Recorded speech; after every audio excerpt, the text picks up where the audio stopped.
Hi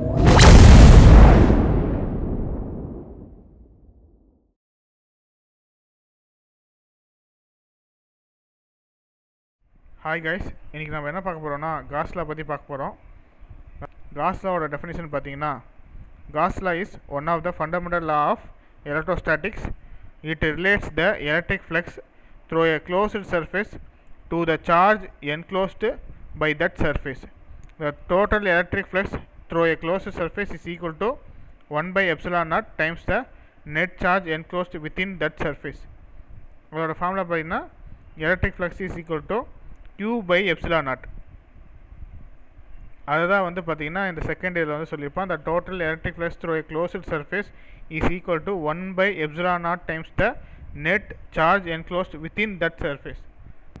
இந்த cos லா என்ன சொல்லியிருக்காங்கன்னா, ஒரு பாயிண்ட் சார்ஜ் இருக்குது. அந்த பாயிண்ட் சார்ஜ் வந்து என்ன சொல்லியிருக்காங்கன்னா, ஒரு க்ளோஸ்டு சர்ஃபேஸ்குள்ளே இருக்குது. இந்த பாயிண்ட் சார்ஜ் என்ன பண்ணுன்னா, எலக்ட்ரிக் ஃபீல்டு வந்து இந்த பாயிண்ட் சார்ஜில் இருக்கும். அந்த எலக்ட்ரிக் ஃபீல்டு வந்து இந்த க்ளோஸ்டு சர்ஃபேஸ் விட்டு வெளியில் போகிறப்ப அதை நம்ம என்னென்னு சொல்லுவோம்னா எலக்ட்ரிக் ஃப்ளக்ஸுன்னு சொல்லுவோம்.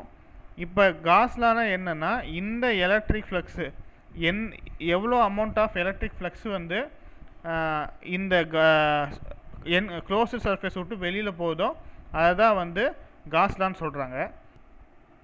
இதுக்கு முன்னாடி நம்ம ஃப்ளக்ஸுன்னா என்ன பார்த்தோம்? Flux is equal to electric field into total surface. இங்கே நம்மளுக்கு எலக்ட்ரிக் ஃபீல்டோட ஃபார்முலா என்னன்னு தெரியும்?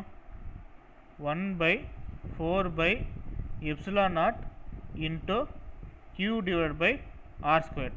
இப்போ அடுத்தது பார்த்தீங்கன்னா, இந்த ஸ்பியரோட என்க்ளோஸ்ட் ஏரியா வந்து என்னவா இருக்கும்? 4 by R squared இருக்கும். அப்போ இப்போ நம்ம இங்கே என்ன பண்ணலாம்? 4 by 4 by கேன்சல் பண்ணிடலாம். இந்த R squared இந்த R squared கேன்சல் பண்ணிடலாம். அப்போ என்ன வருது? Q by epsilon naught. இதை தான் நம்ம என்னன்னு சொல்கிறோன்னா 1 by epsilon naught times of point charge அப்படின்னு சொல்கிறோம். இதுதான் வந்து நம்ம என்ன சொல்கிறோம்? காஸ்லான்னு சொல்கிறோம். சரிங்களா? இந்த Q by epsilon naught எப்படி வந்ததுன்னு பார்த்தீங்கன்னா இதுதான் வந்தது. இப்போ வந்து ஒவ்வொரு ஆப்ஜெக்ட் தகுந்த மாதிரி இது மாறுமான்னு பார்த்தீங்கன்னா அப்படிலாம் கிடையாது. இரஸ்பெக்டிவ் ஆஃப் ஷேப்பு இதோட எலக்ட்ரிக் ஃப்ளக்ஸ் என்னன்னு பார்த்தீங்கன்னா Q by epsilon naught. சரிங்களா? இதுதான் வந்து நம்ம காஸ்லான்னு சொல்கிறோம். நெக்ஸ்ட் வந்து பார்த்தீங்கன்னா சிக்னிஃபிகன்ஸ் ஆஃப் காஸ் லா. இதுக்கு முன்னாடியே நம்ம வந்து காஸ் லா வந்து ஃபார்முலா போடுறப்ப நம்ம என்ன சொன்னோம்? Regardless of the shape and size of the closed surface Gauss law is always true. அதாவது வந்து அது வந்து சிலிண்ட்ரிக்கலாக இருக்கட்டும், ஸ்பியராக இருக்கட்டும், ரெக்டாங்கிளாக இருக்கட்டும், என்ன வேணா இருக்கட்டும், ஆனால் வந்து அது என்ன ஆகும்?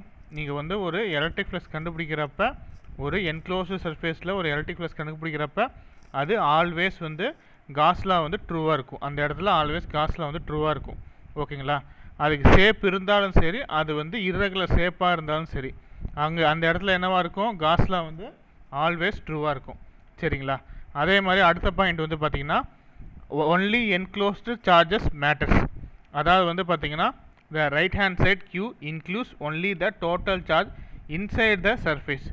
அதாவது வந்து பார்த்தீங்கன்னா, ஒரு என்க்ளோஸ் சர்ஃபேஸ் இருக்குது, அதுக்குள்ளே வந்து என்ன சார்ஜஸ் இருக்குதோ அது மட்டும்தான் வந்து பார்த்திங்கன்னா நம்ம வந்து எடுத்துப்போம். சரிங்களா? அது தவிர்த்து உள்ள outside charges affects the electric field but does not contribute to the net flux. அதாவது வந்து அவுட் சைடில் இருக்க சார்ஜஸ் வந்து பார்த்திங்கன்னா எலக்ட்ரிக் ஃபீல்டை வேணால் பாதிக்கும், ஆனால் வந்து நம்ம எலக்ட்ரிக் ஃப்ளக்ஸை வந்து பாதிக்காது. சரிங்களா? அது does not contribute to electric net flux. அடுத்த பாயிண்ட் வந்து பார்த்திங்கன்னா, electric field is due to all charges even though flux depends only on enclosed charges. The electric field at a point on the surface is due to all charges both inside and outside. அதாவது இது என்ன சொல்ல வரான்னா, நம்ம வந்து cos லா என்ன பார்க்குறோம்? Electric ஃப்ளக்ஸை பற்றி பார்க்குறோம். சரிங்களா? அது வந்து பார்த்திங்கன்னா எலக்ட்ரிக் ஃபீல்டோட டிபெண்டாக இருக்குது. கரெக்டுங்களா? இங்கே என்ன சொல்கிறாங்கன்னா, எலக்ட்ரிக் ஃப்ளக்ஸுக்கு இதை மட்டும்தான் வந்து பார்த்திங்கன்னா என்க்ளோஸ்டு சார்ஜஸ் வந்து மேட்டர் ஆகும். சரிங்களா? ஒரு எலக்ட்ரிக் ஃப்ளக்ஸ் கண்டுபிடிக்கிறீங்கன்னா அப்போ தான் வந்து பார்த்திங்கன்னா அந்த என்க்ளோஸ் சர்ஃபேஸ்க்குள்ளே இருக்கிற சார்ஜஸை பற்றி நம்ம வந்து படிப்போம். சரிங்களா? இதே அந்த இடத்துல எலக்ட்ரிக் ஃபீல்டை பற்றி நீங்கள் சொல்கிறப்ப அது இன்சைடு அந்த என்க்ளோஸ்டு சர்ஃபேஸாக இருக்கட்டும், அவுட் சைடு த என்க்ளோஸ் சர்ஃபேஸாக இருக்கட்டும், அதில் இருக்க டோட்டல் சார்ஜஸ் வந்து பார்த்திங்கன்னா எலக்ட்ரிக் ஃபீல்டுக்கு வந்து மேட்டர் ஆகும். அடுத்த பாயிண்ட் பார்த்தீங்கன்னா Gaussian surface. The imaginary surface we choose to apply Gauss law is called a Gaussian surface. It must be closed. It must not pass through a point charge as the electric field becomes undefined at that point. It can pass through a continuous distribution of charge, like charge spread over a surface or volume. Gaussian surface na enna, the imaginary surface we choose to apply Gauss law is called Gaussian surface. Adha inga vandu solla varanga seringla. Useful in symmetric situations. Gauss law helps greatly simplify electric field calculations if the system has symmetry. அதாவது இங்கே என்ன சொல்ல வரான்னா, நம்ம வந்து ஒரு நம்ம இங்கே என்ன கண்டுபிடிக்கிறோம், காஸ்லா கண்டுபிடிக்கிறோம், கரெக்டுங்களா? இங்கே வந்து நம்ம என்ன பண்ணுறோம், ஒரு என்க்ளோஸ்டு சர்ஃபேஸை வந்து எடுத்துக்கிறோம். அந்த சர்ஃபேஸ் வந்து சிமெட்ரியாக இருந்தால் அங்கே வந்து பார்த்தீங்கன்னா எலக்ட்ரிக் ஃபீல்டு கேல்குலேஷன் வந்து சிம்பிளாக இருக்கும். அதுதான் அவங்க வந்து சொல்ல வராங்க, சரிங்களா? Choosing a matching Gaussian surface makes E constant over the surface easier integration. ஒரு மேட்சிங் காசியன் சர்ஃபேஸ் எடுக்கிறனால நம்மளுக்கு வந்து பார்த்திங்கன்னா எலக்ட்ரிக் ஃபீல்டு வந்து பார்த்திங்கன்னா கான்ஸ்டண்ட்டாக இருக்கும். த்ரூ அவுட் த சர்ஃபேஸ் வந்து பார்த்திங்கன்னா கான்ஸ்டண்ட்டாக இருக்கும். இதனால் நம்மளுக்கு வந்து இன்டகிரேஷன் எப்படி இருக்குன்னா ஈஸியராக இருக்கும்.